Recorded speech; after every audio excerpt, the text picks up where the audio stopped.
Next on the agenda, we are talking about the Japanorak retro re-release Yeah. collab. So, What's so funny? nothing. Okay. You cut that, I'm sure, on camera. So, anyways, yeah, I mentioned earlier in the podcast that I'm not really a big retro guy. I don't buy You a did lot of mention the that. re-releases. Not that I have any malice towards it necessarily. I do. Maybe at one point or on some things, I think maybe they're a little too sacred to redo, unless you're going to do them. I guess my one gripe was then when they did say the Snow Beach release, right? Re-release. There was definitely a lot of talk in the vintage polo collector community that the quality wasn't the same. The printing on them was this kind of newer rubberized stuff that I've heard peels a lot easier. Do agree with that a lot of the retros aren't done at the same level of quality construction that previous pieces are, with the exception of the Japanorak, I'll have to say, because it's exquisite. Now, Did they do the snowboard shoot for the Snow Beach one? They did a snowboard shoot for some line they re-released. Do you remember? may have been the Snow Beach line. And I remember looking at that snowboard shoot. I don't know if it's the Snow Beach or it's some other line, but they definitely put out a snowboard shoot at some point, and it's just guy in the sky photo, super janky. Yeah, I do remember not that. authentic to snowboarders whatsoever. And I guess true, it's maybe they don't care because they're marketing to a general public audience, but it's snowboarders and skateboarders. When you threw bullshit on any of that stuff real fucking fast. Yeah. That said, I'll say the same for the very small collection that Polo Sport did at one point for skateboarding. There is a collection. I have a number of the pieces that will be in the archive. It was mostly kids. I'm not sure if it was all kids, to be honest. Again, there's always more to learn. That's one thing that I love about collecting. Yeah, I have Polo Sports skate shirt with Hosoi launching it on a vert ramp or something. Yeah. But then there's also the Polo skate kids Line tees and shit. the hat, Yeah. and there's a funky zip up colored shirt. There's a whole line, and we'll go there later in more content. But it wasn't marketed to the core skateboard community that was buying Santa Cruz and Powell at the time. That wasn't their customer. No, it's marketed to a mom buying for a kid. Yeah, exactly. It was skateboarding's cool. Here, we're going to do a little bit of a skate capsule. Same thing was with the Snow Beach. And again, we're talking about a lot of items now. This is an interesting fact that when the Snow Beach came out, it was not received well by the public originally. A lot of it ended up in outlet. Same with this jacket. The now coveted Japanorak, which was released 2010 for the Vancouver Olympics. A lot of the Bring it back in the picture. We'll bring it back in a second. Okay. A lot of these, That was 210 Olympics? I believe, 210. The Vancouver Olympics? Yes. Oh, no way. Yes. A lot of them ended up in outlet. Crazy. Now, shout out Joel, Superbad Soulless. He's definitely one of the guys that I personally credit to bringing this jacket into more of a mainstream hype. It is an amazing jacket. It's got a great look and fit. Very wearable.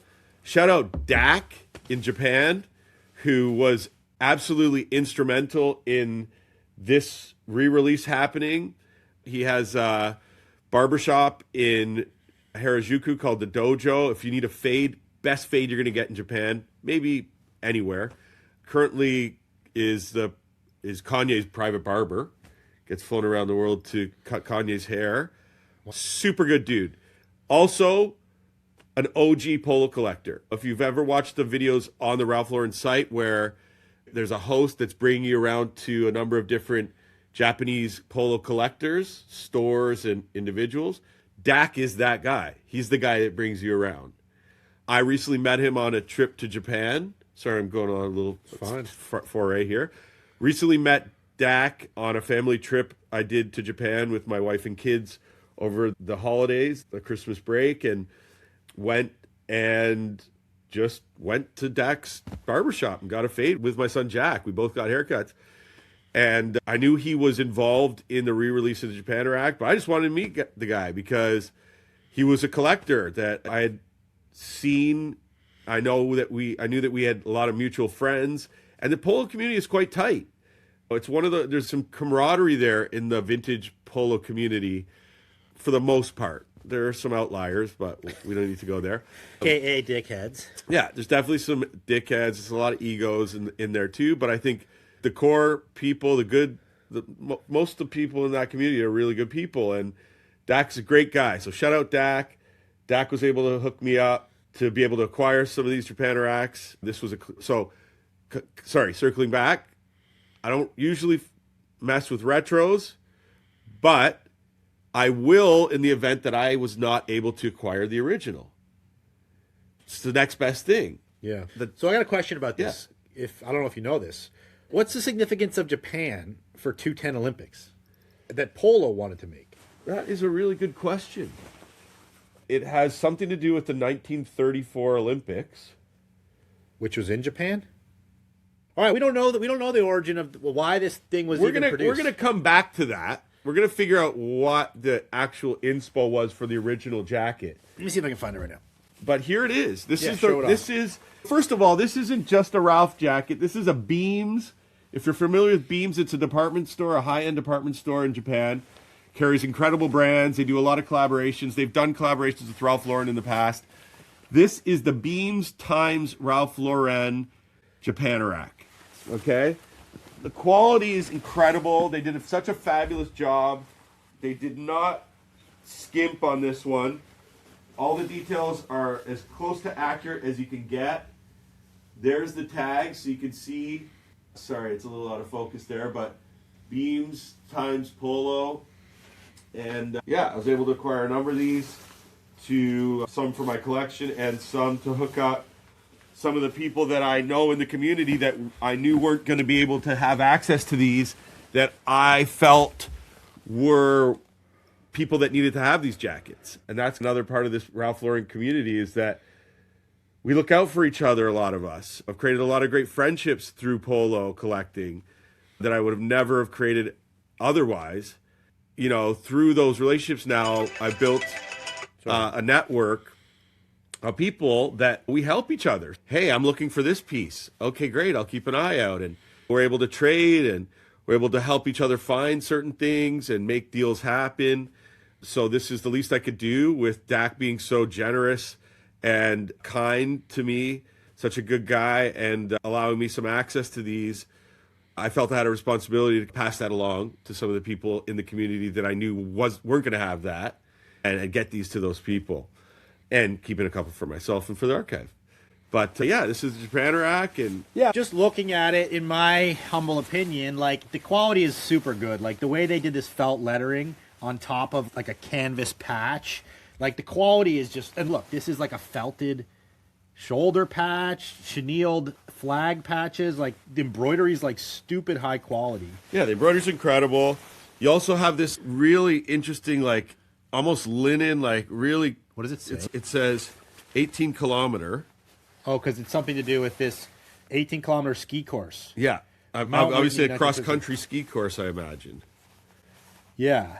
And it's basically what it says. Like, obviously, I just went to ChatGPT. It says the Japanorak is Polo Ralph Lauren's iconic anorak jacket, originally a rare Japan-only release and now reissued in collaboration with Beams. So if it was 210, it was obviously like just a Japan-only release. For the Olympics. It doesn't really have much more information than that.